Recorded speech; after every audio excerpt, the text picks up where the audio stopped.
지난 한 주간 고단한 삶을 살아오신 여러분들에게 하나님의 크신 위로와 또 은혜가 가득하기를 축복합니다. 네.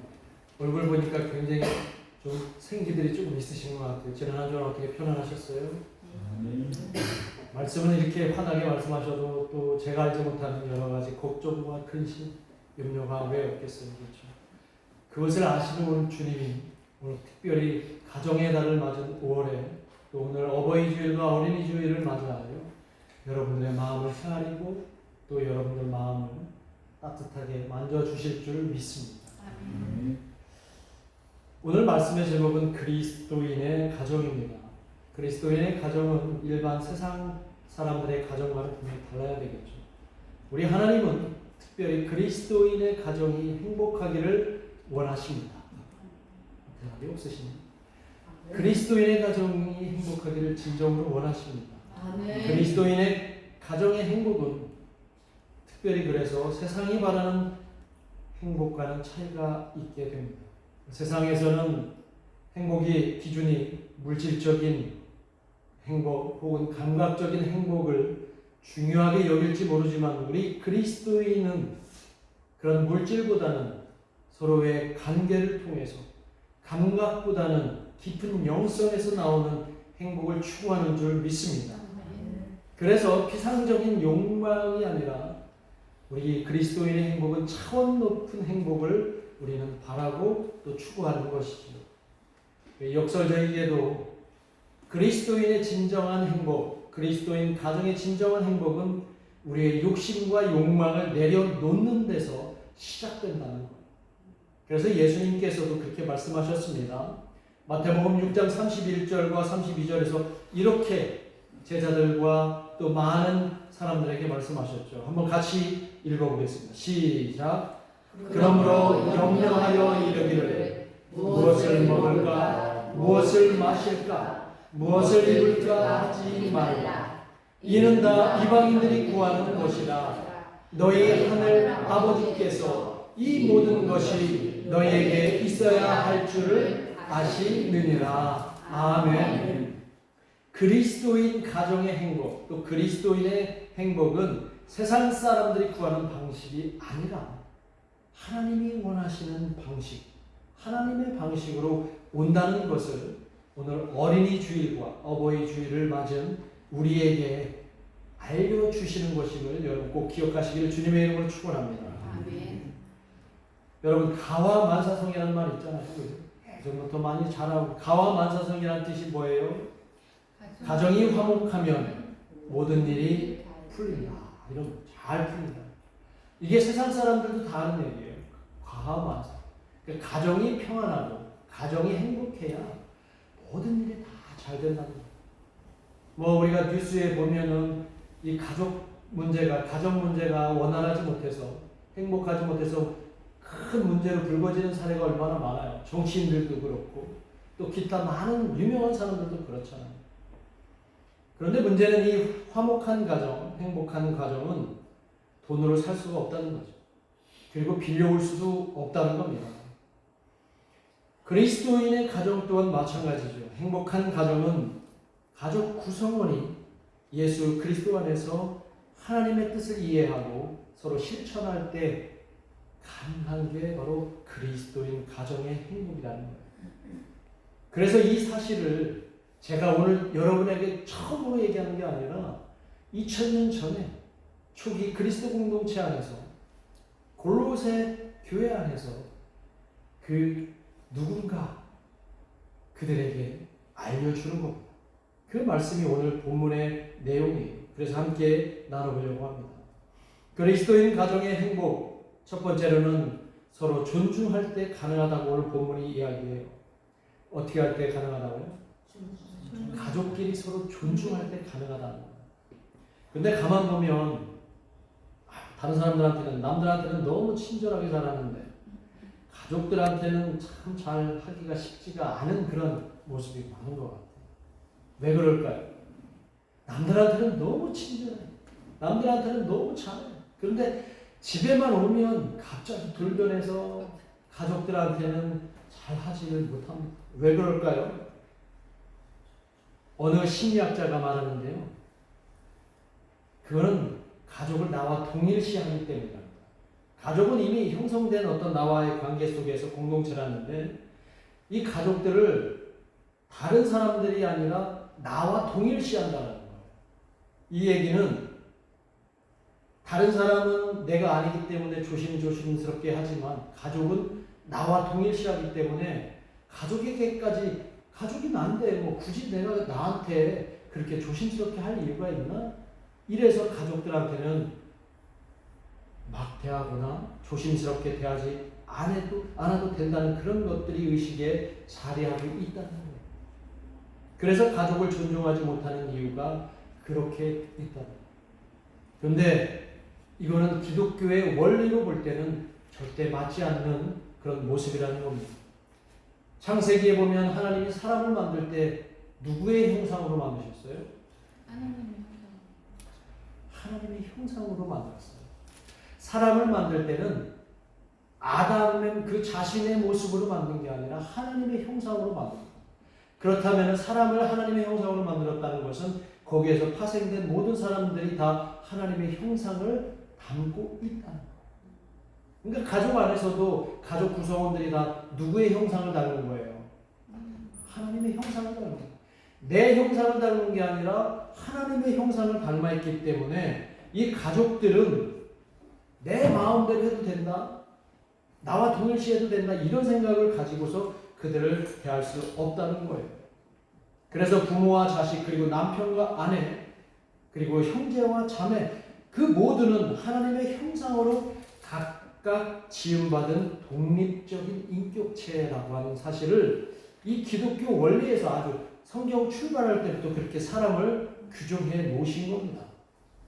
그래서 이 세상에서 함부로 대해도 되는 사람이 있을까요? 없을까요? 없죠. 함부로 대해서 되는 사람이 이 땅에는 아무도 없어요. 그러면 이런 질문이 있습니다. 죽을 죄를 진 사람들, 나에게 정말 죽을 죄를 진 사람들도 똑같이 해야 될까요? 어떻게 해야 될까요? 고민스럽잖아요. 극악무도한 죄를 진 사람은 어떻게 할까요? 그건 그대로 법의 심판을 받아야 되겠죠. 잘못한 대로 잘못을 받아야 되겠죠. 그러나 근본적으로 삶에 대한 우리의 마음은 하나님의 형상을 가진 존재로 대해야 된다. 아무리 약하고 어리고 아무리 뭔가 하자가 있다 할지라도 그 사람을 함부로 대해서는 안 됩니다. 왜요? 그가 하나님의 형상을 가진 존재이기 때문이에요. 물리적으로 연약하다고 어리다고 함부로 대해서는 안 됩니다. 하나님의 형상을 가진 인격체이므로 서로 존중해야 되고, 그 존중이 바로 어디에서부터 시작돼야 되는 게 좋다고요? 가정에서, 가족 안에서 시작돼야 되는 게 좋아요. 그러니 함부로 대하면 안 됩니다. 그래서 오늘 골로새서 기자가 오늘 19절과 21절에서 남편들아 그리고 아비들아 분명히 명령합니다. 같이 한번 읽어볼까요? 시작. 남편들아 아내를 사랑하며 괴롭게 하지 말라. 21절. 아비들아 너희 자녀를 경고케 말지니 낙심할까 함이라. 아내 되시는 여러분, 남편들에게 이렇게 말씀하시는 이 통쾌한 말씀을 늘 남편에게 들려주시기를 주님의 이름으로 부탁드립니다. 아내 되시는 분이 대답을 안 하시네요. 남편들아 아내를 사랑하며 괴롭게 하지 마라. 제발 괴롭게 하지 마시기 바랍니다. 그리고 아비들도 자녀들을 화나게 하지 마세요. 왜냐? 그들이 낙심해서 실족할까 두렵습니다. 이 내용은 너무나 잘 알고 있는 내용이죠.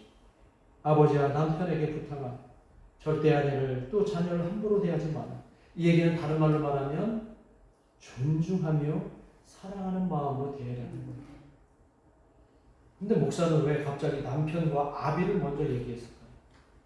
오늘 18절과 20절도 있는데 왜 19절과 21절을 얘기했을까요? 동서고금을 막론하고 항상 문제의 원인이 남편들이었어요. 그리고 아버지들이었어요. 왜? 이 시대에는 가부장적 권위가 대단했기 때문에 남자들은 물리적으로도 힘도 셌죠. 가정 안에서도 권위가 철저히 넘쳤죠. 그러니까 남자들이 여자와 자녀들을 함부로 대했던 게 오늘날 역사를 보면 다 하는 내용이죠. 이 여권 신장, 요새 여자들이 뭐 엄청 여권이 신장됐다고 얘기하는데 여자들의 이 권리나 이 권한이 이렇게 확대된 거는 불과 반세기도 안 됩니다.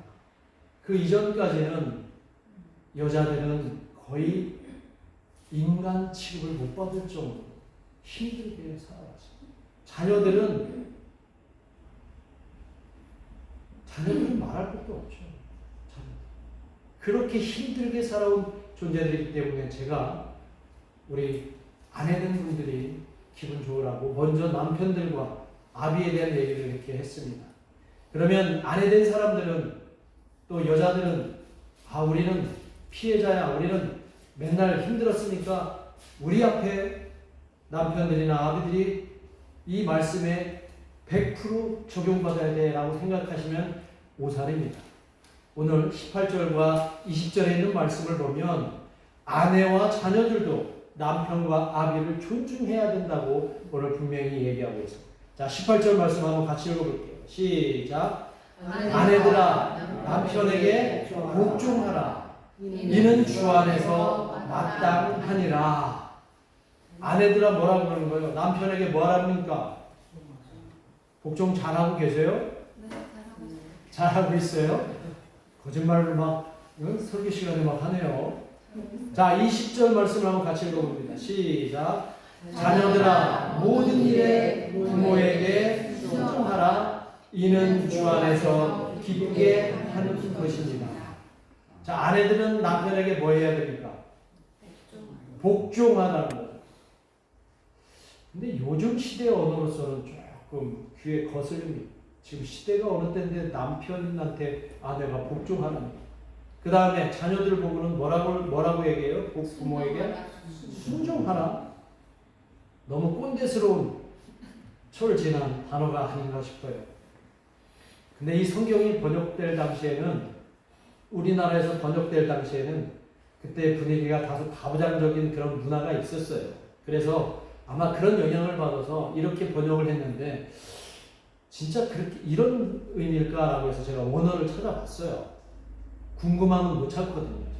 그래서 헬라어 원문을 찾아봤어요. 원문을 찾아봤더니 그 아내가 남편에게 복종하라고 하는 그 복종하다의 의미가 한번 이럴 때 우리가 헬라어 한 번씩 한다고 했죠. 뭐라고요? 히포타스. 이거 어디에서 우리가 헬라어를 한번 이렇게 읽어보겠어요? 휘포타스라고 하는 헬라어인데 이 단어가 어디에서 어원이 시작되냐면 질서를 지키다 이런 뜻이에요. 이해가 되세요? 그러니까 아내가 남편에 대해서 뭘 하는 거예요? 남편의 위치를 지켜준다. 맹목적으로 복종한다는 의미가 아니라 가정 안에서는 누가 아버지의 역할, 남편의 역할, 아내의 역할, 또 아버지의 역할, 자녀의 역할 이런 의미의 질서를 지켜주다라고 하는 그런 말에서 유래했어요. 그러니까 일종의 남편을 존중하라 이런 말. 요즘 시대 아내들이 남편을 잘 존중하는 것 같아요? 안 하는 것 같아요? 남편 되시는 분들 아내들이 존중하십니까? 안 하십니까? 잘 안 하지 않을까요? 요새는 어쨌든 이런 의미가 그렇다는 거예요. 남편의 위치를 존중하라. 그 다음에는 자녀의 순종. 이 순종은 맹목적 순종의 의미를 얘기하는 게 아니에요. 자, 순종의 단어는 어떤 단어일까요? 내려보세요. 뭐예요, 저게? 휘파쿠. 아유, 헬라어가 어렵죠. 휘파쿠라고 한다는데 이 말의 뜻은 마음을 열고 받아들이다. 그러니까 자녀가 아버지에 대해서 마음을 열고 받아들일 수 있도록 노력해야 된다. 이런 얘기. 맹목적으로 순종을 하는 말이 아니죠. 자, 이런 얘기들이 그러니까 그 근원이 뭐냐면 서로 존중하는 관계로 상대를 대하라. 이런 말이에요. 아내는 또 자녀는 남편과 부모에게 맹목적으로 복종하고 순종하라는 의미가 아니라 서로의 위치를 존중하고 마음을 열어서 받아들이라는 바로 그런 뜻입니다. 이 말을 다른 말로 얘기하면 예의를 갖춰서 대해라. 아내는 남편에게 예의를 갖춰서 대하라. 또 자녀도 부모에게 예의를 갖춰서 대하라. 그리고 남편과 아버지는 아내와 자녀에게 어떻게 하라고요? 존중하라. 존중. 독립된 인격체로 존중하라는 얘기가 바로 오늘 본문의 그런 내용이에요. 그런데 요즘 사회는 예의가 많이 실종된 것 같아요. 그러니까 예의가 없어도 요새는 너무 없는 것 같아요. 그냥 자기 마음대로 그냥 사는 것 같은 요즘 세상입니다. 그리고 가족 안에서의 윤리도 많이 파괴되어서 가족 안에서도 질서가 별로 흐릿해져 갑니다. 그래서 전통적인 예절이나 존중은 요새 찾아보기가 힘들어요. 점점 사람들은 이기적인 모습으로 변해가고 있습니다. 젊은 부부들 요새 보니까, 젊은 부모들 보니까 자식을 마치 자기 소유물처럼 여겨요. 그래서 자기가 기분이 나쁘면 그 자신의 감정을 아이에게 다 전해버려요. 아이에게 다 전달을 해요. 심지어는 자신의 문제로 아이의 그 귀한 생명조차 함부로 대하는 요즘 젊은 부부들이 많이 있는 것 같습니다. 또 자식들은 부모님들을 어떻게 대하고 있습니까? 부모 세대를 아주 낡고 늙은 세대로 이렇게 규정을 해버리고 같이 안 하려고 합니다. 요즘 젊은 세대들이 그래요. 부부 관계는 또 어떻습니까? 요즘 부부 관계가 옛날 같지 않다고 다들 얘기합니다. 이 대한민국 이혼율이 얼마인 줄 아세요? 이제? 작년 기준으로 48%라고. 48%. 그럼 두 쌍당 한 쌍이 거의 이혼하는 꼴이 지금 현재 대한민국의 그 현실이라는 거예요. 그러면 이혼 사유가 뭐냐? 그걸 통계청에서 조사를 해봤더니 82%가 성격 차이다. 그러니까 말이 좋아 성격 차이지 이게 서로 존중하지 않고 배려하지 않아서 한쪽이 극단적으로 힘든 상태에서 어쩔 수 없이, 왜냐하면 같이 살면 이건 지옥이니까. 지옥 같은 데서 어떻게 같이 살아요? 이런 가정이 지금 어마어마하게 많다는 거예요. 서로 존중하지 않고 배려하지 않아서 생기는 일들입니다. 그러니 가정의 행복 대신 불행이 이렇게 가득한 건 아닐까요? 행복하지 않은데 어떻게 평생 같이 살 수 있을까? 이제 목사는 맨날 매 맞고 두들겨 맞고 핍박하고 학대당하는 그 사람이 와서 저 어떻게 해야 돼요? 이혼하지 말라고 성경에 있는데 어떻게 해야 돼요? 저한테 물어보면 어떻게 대답해야 될지 모르겠어요. 그래도 성경에서 같이 살라고 했으니까 얻어 맞더라도 사십시오라고 어떻게 얘기할 수 있겠어요? 그렇죠? 지금 현실이 그렇다는 거예요. 이런 시대에 적어도 우리 그리스도인들은 달라야 되지 않을까요? 부모의 실수와 허물은 자녀가 좀 덮어주고, 또 남편과 아내의 허물은 서로 좀 덮어주고 존중하고 이해해야 되는 그런 아름다운 가정이 우리 그리스도인의 가정이 되어야 하지 않을까요? 어느 일방만 희생을 강요하는 가정이 돼서는 안 돼요. 그리스도인의 가정. 서로 똑같이 존중하고 배려하고 이해하는 가정이 될 때 오늘 골로새서 기자가 이야기하는 행복한 그리스도인의 가정이 됩니다. 창세기 9장에 보면 이 아비의 허물을 자녀들이 덮어주고 그렇지 않은 경우를 우리가 성경의 기사로 대하죠. 창세기 9장에 보면 노아가 나옵니다. 그렇죠? 노아가 어느 날 술을 진탕 먹고 취해갖고 낮잠을 자게 됐어요. 그런데 이 노아라는 사람이 얼마나 취했는지 하반신을 노출한 채 그냥 자버린 거예요. 이때 아들 셋이 있었는데 이 아들 셋이 들어왔다가 아버지 방에 들어왔다가 깜짝 놀라고,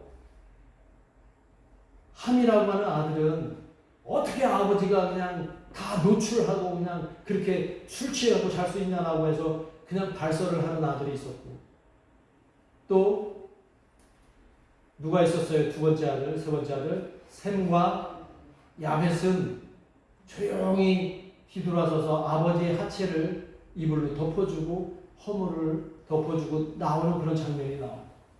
훗날 그 세 아들 중에 누가 아버지의 축복을 받게 됩니다. 셈과 야벳이 축복을 받게 되죠. 성경에도 아버지의 허물을 덮어주는 것이 우리에게 맞다라고 얘기하고 있습니다. 그럼 자녀의 허물을, 부모된 자들은 자녀의 허물은 어떻게 할까? 누가복음 15장에 보면 탕자의 비유가 나오죠. 예수님이 말씀하신 탕자의 비유 보면 아버지 재산 반을 그냥 우겨갖고 가져가서 방탕하게 살다가 거지가 되고 그런 아들을 이 아버지는 집 나간 그 순간부터 문 밖에서 돌아오기를 간절히 기다리고 있던 그 아버지를 잘 알고 있었어요. 완전히 거지가 돼서 돌아왔을 때 이 아버지는 왜 그랬냐고 질책 한마디 하지 않고 그저 꼭 끌어안고 그의 볼에다가 입을 맞추고 그를 받아주었고 품었던 그 비유에 나오는 아버지가 오늘 그리스도인 가정에서 우리가 닮아야 될 그 아버지가 아닌가 저는 믿습니다. 여기 계시는 아버지 되시는 여러분들, 그런 아버지 되시기를 주님의 이름으로 축원합니다. 또 남편과 아내도 마찬가지입니다. 서로 존중하라고 오늘 성경이 얘기하고 있죠. 특별히 유독 남편과 배우자는 남들한테는 너무 친절한데 이 배우자끼리는 서로 그러지 않은 경우가 많은 것 같아요. 왜 그럴까요? 아까 자기 동일시 이런 것도 있지만 모르겠어요. 너무 편하게 생각하는가 봐요. 이 사람은 그냥 내 것이다라고 생각하는가 봐요. 그러니까 함부로 행동하고 함부로 말하고 배려심이 없게 되는 거죠. 아무 생각 없이 내뱉은 말이 그 배우자에게는 오랜 상처로 남는다는 것을 저는 이번 설교를 통해서도 깨닫게 됐습니다. 그래서 부끄러웠어요. 어떻게 이렇게 잘할까요? 제가 바로 그런 남편이었기 때문에 잘 알게 된 건 아닐까. 그래서 이번 설교를 준비하면서도 나도 잘못하고 있는데 여러분에게 이렇게 하라고 과연 내가 설교할 수 있을까? 이렇게 해도 되나 싶었는데 오늘 이 설교가 결국은 나를 향한 설교라는 것을 제가 깨닫게 되고 그래서 설교를 열심히 준비했던 거예요. 여러분을 향한 설교이기도 하지만 나를 향한 설교, 저를 향한 설교. 목사인 제가 더 존중하고 배려할 수 있기를 원해서 이 설교를 생각하고 준비했습니다. 오늘 남편 되시는 여러분, 오늘 19절 말씀처럼 그대로 실천하기를 바랍니다. 남편들아, 아내를 사랑하며 괴롭게 하지 말라. 아멘입니까? 아멘. 아내 되시는 여러분, 오늘 18절 말씀대로 가정의 질서를 위해서 남편의 위치를 세워주시고 남편의 길을 살려주시기를 바랍니다. 남편 너무 쥐잡듯이 잡지 마시고 기 살려주시고 박수 치시고 칭찬해 주시고 칭찬하면 뭐도 춤춘다고요? 고래도 춤춘다. 고래도 춤추게 하는데 하늘 같은 내 남편 춤추게 하는 게 그게 뭐 어렵다고 맨날 쥐잡듯이 그게 잡히려고 합니다. 길을 세워주시고 칭찬해 주시기를 바랍니다. 이제 자녀 되시는 여러분 20절 말씀대로 마음을 열고 늙은 부모를 이해하시고 배려하시고 그래야 소통이 되지 않을까요? 그렇게 더 사랑할 수 있게 될 수 있을 거라고 생각이 됩니다. 마지막으로 부모 되신 여러분 오늘 21절 말씀처럼 자녀들에게 아무것도 아닌 일로 제발 화내게 하지 말기를 바랍니다. 부모의 욕심 때문에 자녀를 화나게 하지 말고 자녀에게 경롭게 하지 말고 왜냐하면 잘못하면 그 자녀들이 실족할 수 있습니다. 자녀 역시 하나님의 형상을 지닌 독립적인 인격체이기 때문입니다. 이제 말씀을 맺겠습니다. 오늘 어린이 주일과 어버이 주일을 맞이해서 우리가 하나님의 형상으로 지음받은 존재라는 사실을 분명히 깨닫고 우리가 세우는 그리스도인 이 가정, 행복한 가정을 세우는데 최선을 다하는 저와 여러분이 되기를 주님의 이름으로 축원합니다. 기도하겠습니다. 우리 함께 기도하겠습니다. 오늘 어린이 주일, 어버이 주일을 맞이해서 우리 가정이, 그리스도인의 가정이 세상이 바라보는 행복의 기준이 아니라 하나님의 방식으로 서로 존중하고 배려하고 서로 이해하고 그리고 최선을 다하는 우리가 될 때 그 가정은 믿음 위에 굳건히 서고 그 가정은 천국의 가정이 되리라고 믿습니다. 그 가정을 소망하시면서 우리 함께 하나님께 그런 가정 만들겠다고 약속하겠습니다. 기도하겠습니다.